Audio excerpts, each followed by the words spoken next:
Hello everyone, this is Professor Kuehn once again. Welcome back to my lectures on space, time, and motion, where we are talking about Chapter 29 in A Student's Guide Through the Great Physics Texts, Volume 2. This is from Einstein's book, Relativity.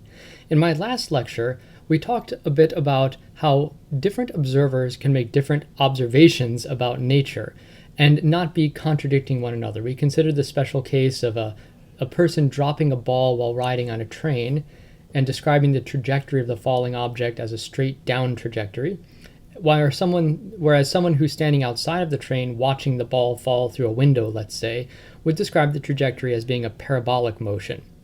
And both observers would claim that the ball is obeying Newton's laws of motion. Although they describe the trajectory to be different, they can both be correct about the laws of motion that the ball is following.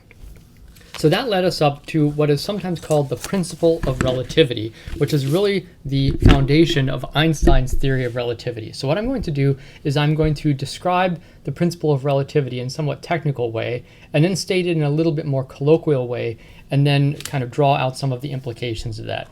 So here we go. What is the Principle of Relativity?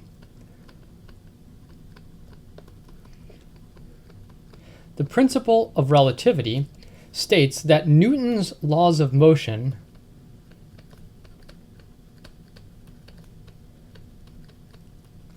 and any other laws for that matter, and any other laws of physics or nature, one might say, any other laws of physics must be obeyed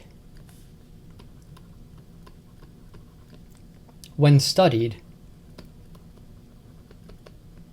by an observer, a person looking at nature, by an observer moving at a constant velocity.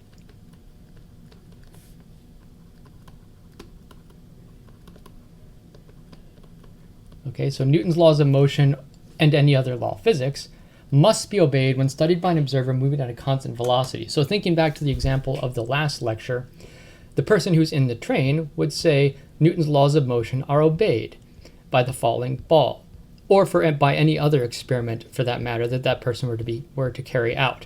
And that person is moving at a constant velocity in this train. Also, the person who's standing on the tracks outside of the train would say Newton's laws of motion are obeyed, and that person's moving at a constant velocity. We might say the velocity is 0 because they're standing still on the ground. But the more important point is that any observer who is not accelerating, that is, who's moving at a constant velocity, would describe nature as obeying the exact same laws of physics. Another way, a more colloquial way of stating this, would be you cannot tell if you're at rest or in motion. You cannot discern or tell if you are at rest or in motion at a constant speed in a straight line. So we would call that a constant velocity. A constant speed in a straight line by performing any experiment.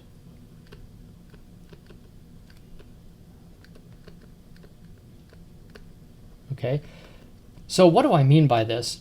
Well, think about all the lab experiments that you have done in Physics 201 or Physics 151 this semester, or maybe that you did previously in physics labs.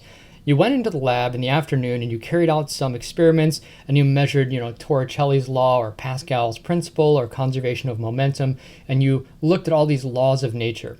What this principle, the principle of relativity, is saying is that if you went on a train and that train was moving at 100 miles an hour, it was a bullet train, moving in a straight line, not around a curve, but in a straight line, and you were to bring all that laboratory equipment into the train and carry out the exact same experiments, you would have gotten, in principle, the exact same results. That is, if the windows were closed in that train, you could not tell if you were on a train moving 100 miles an hour in a straight line, or if you were back in the physics laboratory at Wisconsin Lutheran College.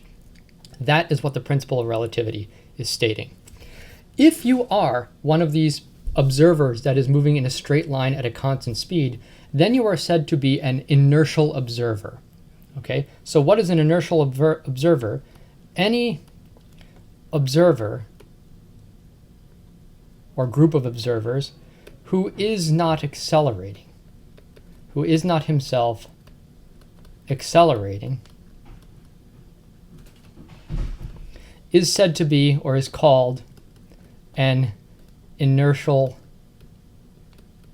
observer. And any coordinate system, you might say, any coordinate system, think about a Cartesian coordinate system or a polar coordinate system, any coordinate system that is attached to such an observer is called an inertial coordinate system. An inertial coordinate system. Okay?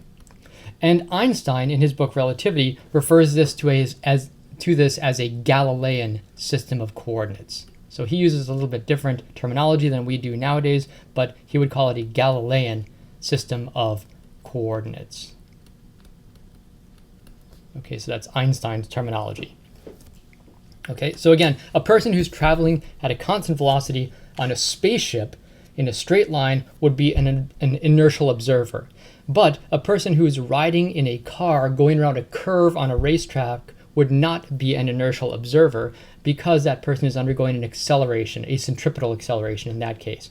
Or if you were in a car and the person driving the car suddenly hit the brakes, for that time when they were hitting the brakes, the car is decelerating and you would not be an inertial observer. And this kind of makes sense, because if you're in a car and someone hits the brakes, if you had, let's say, a pair of fuzzy dice or a soccer ball hanging from a string from your rear view mirror, that fuzzy dice or soccer ball would suddenly swing forward if the driver hit the brakes. It would appear as if there's suddenly some force acting on it, but that's not actually a force acting on it. What's happening is that car is decelerating.